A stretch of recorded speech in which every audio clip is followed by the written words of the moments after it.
You've got a cupboard of booze that you don't know what to do with, what to mix with what, or what to put in where. There's no need to fret because there's someone here to help you. He's not just a man, he's an idiot too. The cocktail idiot. Yes, it's the cocktail idiot.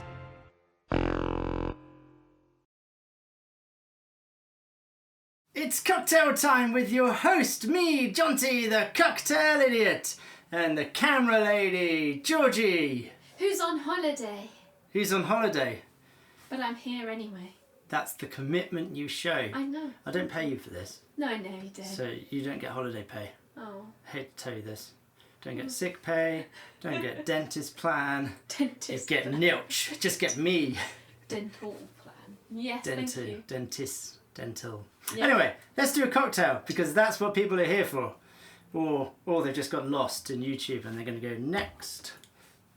Well, not if they want the Southside cocktail. Exactly. Today, Georgie said it, we're going to be making a Southside. And Southside is not a difficult cocktail to make and you ain't going to need many ingredients. We can see that. But the ingredients you are going to need are, you're going to need a gin. I got London Dry gin. Then you're going to need some simple syrup, just half sugar, half water. Then you're going to need a lemon or a lime. Oh, God. See if anyone picks up on that. Lemon or lime. Either or, your choice. And then you're going to need some mint leaves. Fresh and that's it.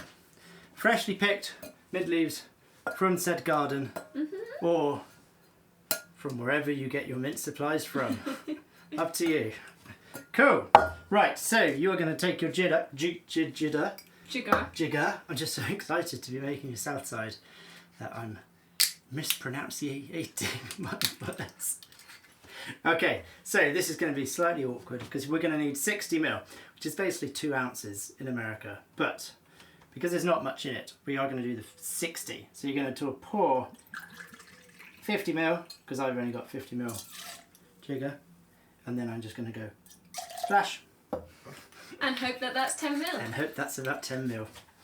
Job done on that. Then you're going to take your simple syrup and you're going to put 20 ml.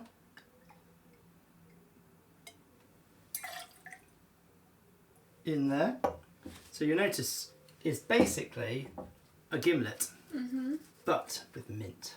Okay. And you can, if you want to feel a bit adventurous, put egg white in it if you want to give a bit of froth. Right. But that's up to you. Right. So when you say lemon or lime, you get to choose now, do you? Yeah. Okay. I went with lime because I'm a lime lover. I'm a lime lover. But you can use lemon. In fact, if you use lemon, it will then take it away from being a gimlet. How much? 25 ml. Oh. Hopefully, I can get 25 ml out of that. Just about. Well, you poured it I everywhere. poured it on. Oh, on the what a mat. disaster. And that is all you're going to do for now, because we're going to add the mint in a bit. Right. Oh my goodness, that's gone terribly badly.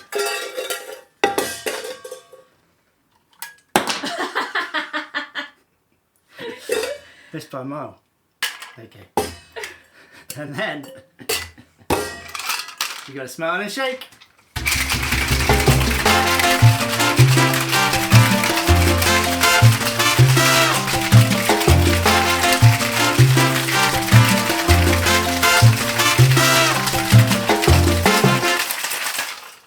Right. Open that up. Don't put that very far away because you're going to need it in a minute. Then we're going to get our mint. And you want 7 mint leaves, 6 or 7. But you're going to leave, well, 8 mint leaves. And we're going to choose a nice one to float on as our garnish. Oh, apparently you have to also be very selective about your mint leaves. Exactly. Right. People judge you. Now you can slap them. But I've heard actually it doesn't do much. Okay. All bartenders say you should slap your mint. But all it actually does, just gives a little aroma of mint Yeah. and not much else. Well, you have Some people told say me. it wakes it up. But Oh, okay. apparently that's not true. Right, then what you're going to do, you could put it all in one and shake it, but we're going to be fancy and we're going to roll it. Like on a boat. You look ridiculous. I might speed this bit up. Should we do fast forward? If you want. And fast forward!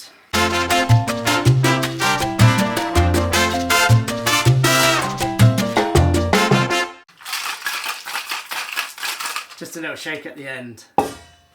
Georgie looks shocked. Oh, you see, you just told us to roll it and now all of a sudden you're shaking. I know. Right, that is all you need.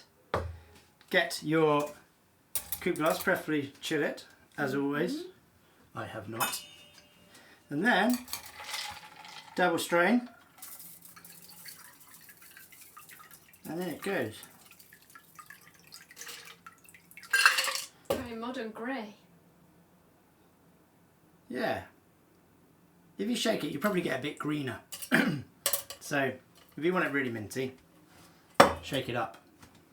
And then, all you want to do is get your mint leaf, which I've forgotten where I put it, and then you're going to float it. Oh my god. The sun is getting to you Oh, this today. has gone terribly. There we There we go. go. And there we have one Southside.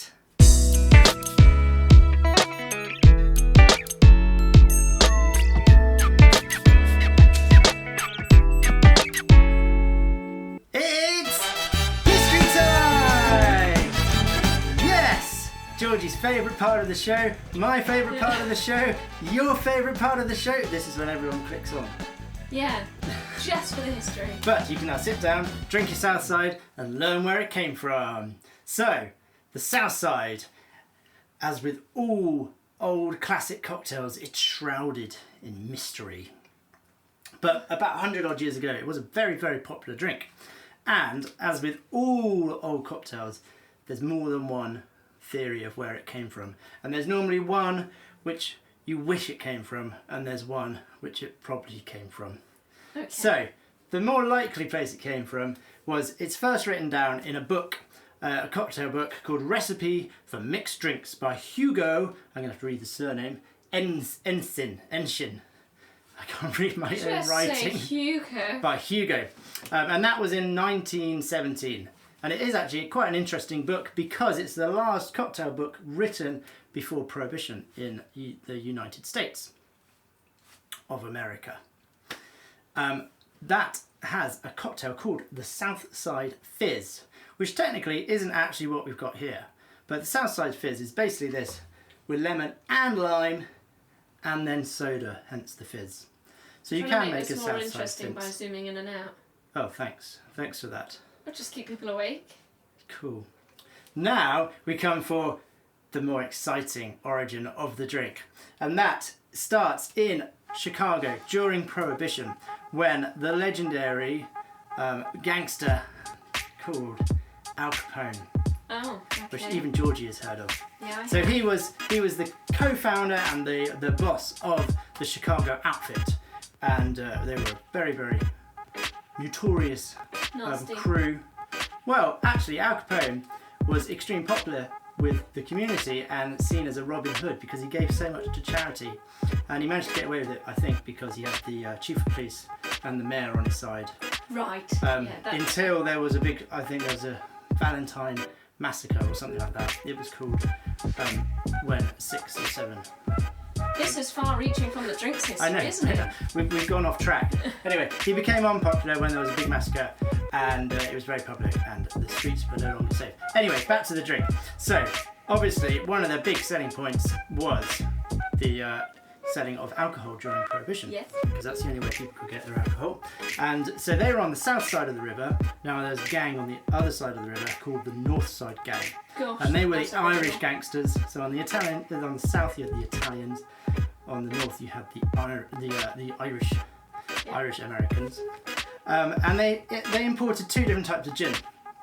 The north side imported a much better quality gin, actually, more mellow, more flavoursome, and that used to be mixed with ginger ale, and that would be called a north side. On the south side, good old Al Capone couldn't quite manufacture such good quality gin. It was much more harsh.